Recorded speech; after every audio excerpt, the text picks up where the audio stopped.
Alors maintenant, on va faire un dossier sur la pathologie tumorale, qui est une autre pathologie à prendre en compte chez l'enfant, puisque la plupart des tumeurs osseuses primitives se retrouvent chez les enfants, que ce soit des tumeurs osseuses malignes ou des tumeurs osseuses bénignes. Ce qu'on vous demande, ce n'est pas tellement de faire les diagnostics précis de ces tumeurs, mais c'est de savoir, sur les radiographies et sur les faisceaux d'arguments, reconnaître une tumeur maligne d'une tumeur bénigne, car le traitement n'est pas du tout le même, et tout simplement de reconnaître une tumeur sur une radio, c'est-à-dire de voir qu'une radiographie n'est pas normale. Donc vous voyez en consultation Kevin, 11 ans, qui se plaint depuis plusieurs semaines de sa hanche droite avec une boiterie d'esquive à l'examen. Il est apérétique, n'a pas perdu de poids récemment et est en bon état général. Et sa maman vous donne la radio qu'elle a réalisée quelques jours plus tôt en vie. Décrivez la radio, quel est votre diagnostic? Donc, il y a des critères pour décrire les radios. Il faut savoir si la localisation de la tumeur, elle est épiphysaire, métaphysaire, diaphysaire, si c'est une ostéolyse régulière, s'il y a des lacunes, s'il y a un respect des corticales, s'il y a une lyse osseuse étendue. Tout ça doit être bien codifié et à ce moment-là, on aura plutôt des arguments pour savoir si c'est une tumeur osseuse maligne ou une tumeur osseuse bénigne.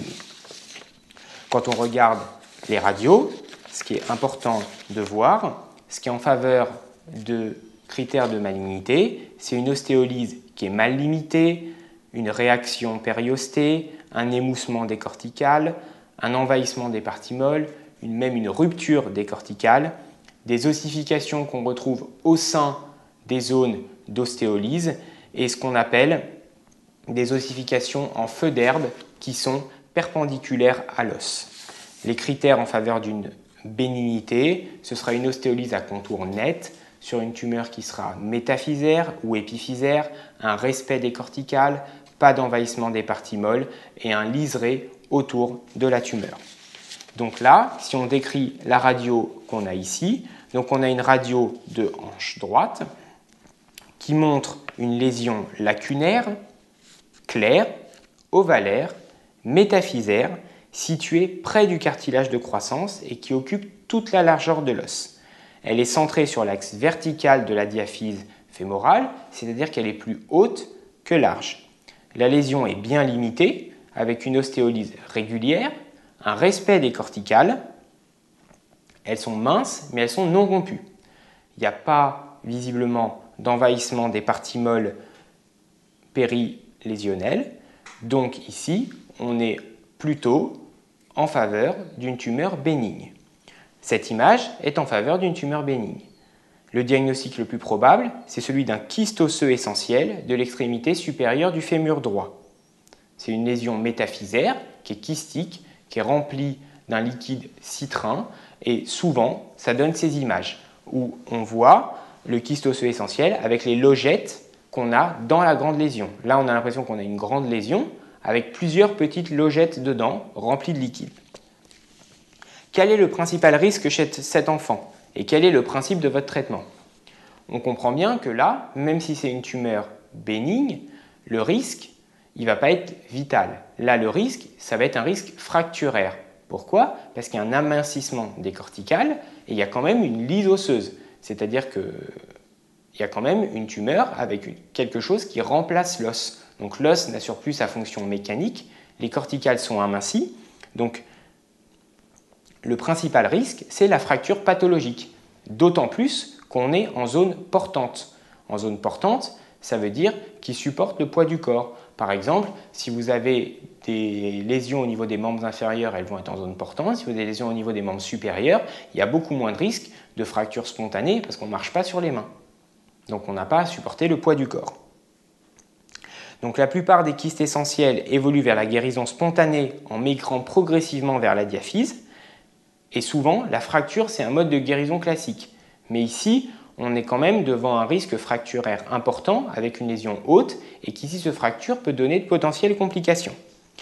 Donc, certains traitent les kystes par des injections de corticoïdes en intrakystique direct, surtout pour les zones non portantes. Ça, c'est pour les zones non portantes. Mais pour les zones portantes, on ne peut pas se permettre de prendre le risque d'avoir une fracture pathologique.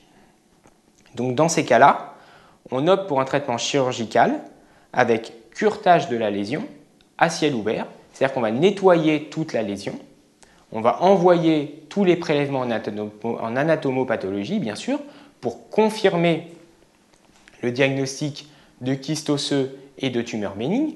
Tant qu'on n'aura pas le résultat de l'anatomopathologie, on ne peut pas en être certain.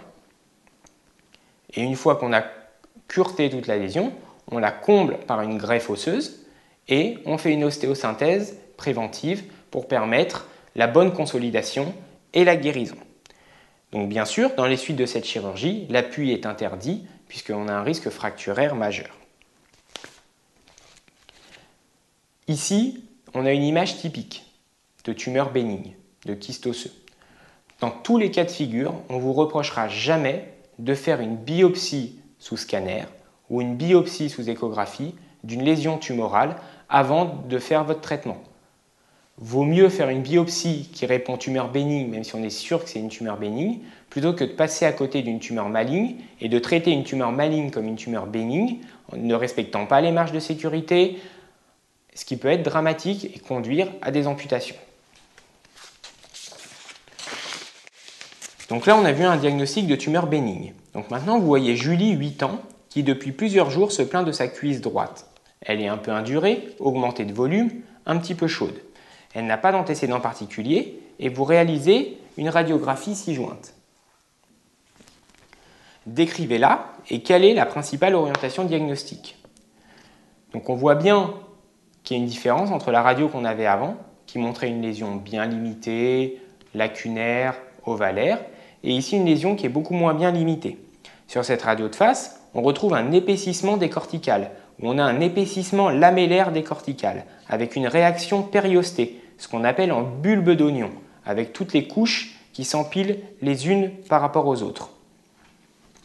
On a une atteinte des parties molles et on a une petite image d'ostéolyse à la partie inférieure de la radio. Cette radio, elle est fortement évocatrice d'une tumeur maligne. Les tumeurs malignes chez les enfants, il y a deux grands types, c'est l'ostéosarcome et le sarcome d'Ewing. L'ostéosarcome, c'est plutôt une lésion lytique avec des calcifications au sein de la lyse, et le sarcome d'Ewing, c'est plutôt une lésion qui est disséminée avec ces images. Donc ici, c'est une image qui est typique de sarcome d'Ewing, surtout avec l'image en bulbe d'oignon, la réaction périostée et toutes les couches lamellaires qu'on voit sur la corticale en réaction à la tumeur. Quels sont les signes radiologiques en faveur d'une tumeur maligne? Donc là, il y a un tableau avec un petit diagramme que vous voyez qui vous montre bien ce qu'il faut retenir qui est en faveur d'une tumeur maligne. Donc les radios standards sont souvent suffisantes pour orienter vers la nature maligne ou bénigne d'une tumeur. Donc en faveur d'une lésion maligne, on retiendra une ostéolyse mal limitée, à contour flou, avec des plages de condensation au sein de l'ostéolyse, comme dans l'ostéosarcome. Un décollement périosté, une réaction périostée avec le triangle de Codman, un envahissement des parties molles, des corticales amincies de façon asymétrique ou parfois une rupture des corticales, des ossifications dans les parties molles qui sont souvent perpendiculaires à l'os, en feu d'herbe, et un épaississement des corticales en plusieurs couches, comme on l'a vu ici, en bulbe d'oignon. Ce qui est important, c'est aussi d'avoir des clichés antérieurs, puisque quand on a une évolution rapide sur 2 radios réalisées à quelques mois d'intervalle, c'est plutôt en faveur d'une tumeur maligne, alors que si on a plutôt une stabilité des lésions, c'est plutôt en faveur d'une tumeur bénigne. Il faut aussi voir l'état général de l'enfant. Est-ce qu'il a de la fièvre, souvent un syndrome paranéoplasique à minima qui peut témoigner d'une tumeur maligne? Est-ce qu'il a perdu du poids? Est-ce qu'il est fatigué? Tout ça, dans le cas d'une tumeur bénigne, on n'aura aucun signe général. Alors que dans le cas d'une tumeur maligne, bien sûr, on aura des signes généraux, surtout s'il y a une atteinte généralisée. Donc là, on part pour un diagnostic de tumeur maligne. Quelles sont les règles de réalisation d'une biopsie osseuse?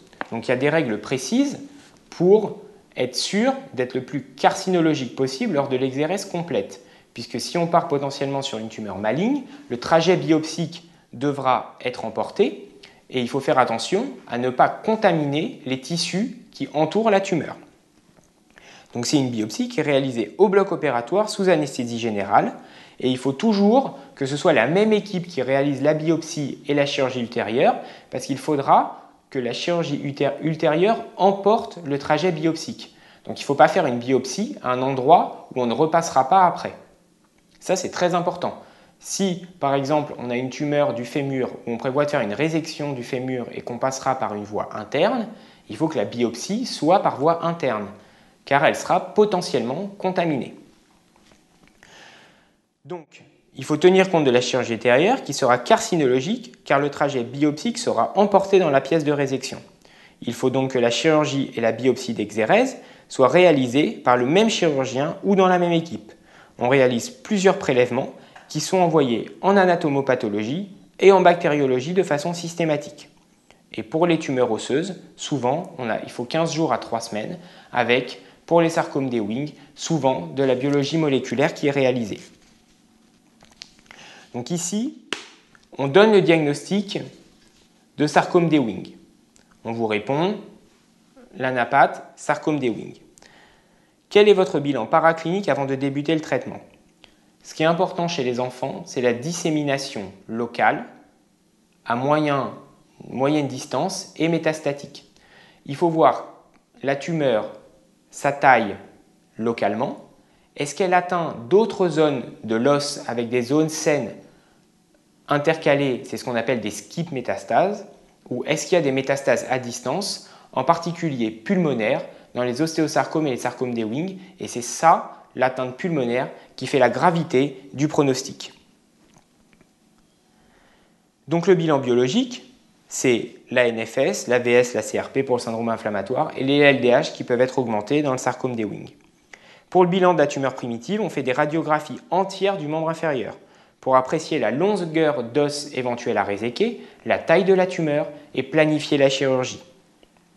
Il faut toujours penser au cartilage de croissance, car si on fait une résection d'un cartilage de croissance, eh bien l'enfant aura une inégalité de longueur des membres inférieurs. Si on résèque le cartilage de croissance de l'extrémité inférieure du fémur, eh bien, il aura une inégalité de croissance de 3-4 cm puisqu'il perdra son cartilage de croissance de l'extrémité inférieure du fémur. On fait également une IRM complète de l'os atteint pour rechercher l'envahissement intraosseux médulaire et des parties molles aux alentours afin de planifier au mieux la résection. Et on recherche également une métastase osseuse dans le même os, c'est-à-dire, comme on l'a dit, une skip métastase. On peut également demander une artériographie des membres inférieurs pour étudier les rapports de la tumeur avec les vaisseaux, pour vérifier que les vaisseaux sont bien libres et qu'il n'y aura pas besoin de réaliser soit des pontages, soit une dissection étendue des vaisseaux afin de les libérer de la tumeur. La biopsie, elle est bien sûr indispensable afin d'avoir le diagnostic anatomopathologique. Donc ça, c'est pour le bilan local. Et le bilan d'extension, c'est dominé par la présence ou non des métastases pulmonaires. Donc c'est scanner thoracique. La scintigraphie osseuse peut être utile pour rechercher une autre localisation. On n'est pas à l'abri, surtout quand on a une mutation chromosomique ou un syndrome de prédisposition au cancer, d'avoir 2 cancers osseux en même temps. Et pour la biopsie du sarcome d'Ewing, on réalisera aussi une biopsie ostéomédulaire avec un myélogramme pour évaluer l'envahissement intraosseux. Tout ça, c'est ce qui est primordial pour évaluer l'extension de la tumeur et le pronostic. Le pronostic est radicalement différent si on a des métastases osseuses ou si on n'a pas de métastases osseuses, si on a des métastases pulmonaires ou si on n'a pas de métastases pulmonaires. Quelles sont les grandes lignes du traitement des sarcomes d'Ewing? Quel est le pronostic de la maladie? Donc, le sarcome d'Ewing, c'est en général une maladie qui est chimiosensible. À part les métastases pulmonaires, le pronostic il est dominé par la chimiosensibilité de la tumeur. D'où l'intérêt de la biopsie et de réaliser une exérèse complète. Donc, le traitement commence souvent par une chimiothérapie intensive, souvent 6 cures, en préopératoire, pour diminuer la taille tumorale et essayer de stériliser la tumeur. Ensuite, on étudie la réponse tumorale en réalisant une IRM qu'on comparera à l'IRM préopératoire pour évaluer la diminution de la tumeur à la fois dans l'os et à la fois dans les parties molles. Ensuite, on effectue le temps chirurgical avec toujours une résection carcinologique monobloc. Ça, c'est les mots qui sont importants. On ne retire pas la tumeur en petits morceaux, non, on passe au large de la tumeur avec des marges de résection qui vont de 2 à 3 cm dans les parties molles et dans l'os, et on retire tout en monobloc. Il faut envisager, si la tumeur touche une articulation, d'effectuer la reconstruction par une arthroplastie avec une prothèse. Souvent, c'est une prothèse spéciale puisqu'on ne résèque pas seulement l'articulation, mais aussi souvent une extrémité inférieure de fémur ou une extrémité supérieure du tibia. Ensuite, on effectue à nouveau de la chimiothérapie et, si besoin, de la radiothérapie en fonction de la chimio et de la radiosensibilité de la tumeur et en fonction de résultats de l'anatomopathologie. La nécrose tumorale est appréciée sur l'anatomopathologie de la pièce opératoire et une chimiothérapie de rattrapage peut être réalisée si jamais la nécrose tumorale n'est pas totale, c'est-à-dire on considère qu'il y a une nécrose tumorale totale si elle est supérieure à 95%. Si elle est inférieure, on considère que le patient est mauvais répondeur et dans ces cas-là, c'est un facteur de mauvais pronostic. Le pronostic des sarcomes d'Ewing, c'est une maladie grave avec un engagement du pronostic vital. La survie à 5 ans, elle est de 65% si la maladie est localisée et tombe à moins de 30% en cas de métastase pulmonaire. C'est même plutôt 20%. Donc, très important dans ce dossier de tumeur. Les radiographies standards pour savoir si on est plutôt en faveur d'une tumeur bénigne ou d'une tumeur maligne. L'évolution. Évaluer la lyse, est-ce qu'elle est régulière, pas régulière, est-ce qu'il y a des signes d'épaississement cortical, est-ce qu'il y a une rupture des corticales, est-ce que c'est une lésion qui est asymétrique, pas asymétrique, qui évolue. Et en fonction de ça, vous discutez, soit vous êtes en faveur d'une tumeur bénigne, vous discutez quand même une biopsie, puis le traitement ensuite, soit vous êtes en faveur d'une tumeur maligne, et là il faut rapidement faire une biopsie, en pensant toujours à la chirurgie ultérieure, et ensuite envisager le traitement radical avec une excision monobloc. Donc voilà les grands principes de la prise en charge des tumeurs osseuses chez les enfants.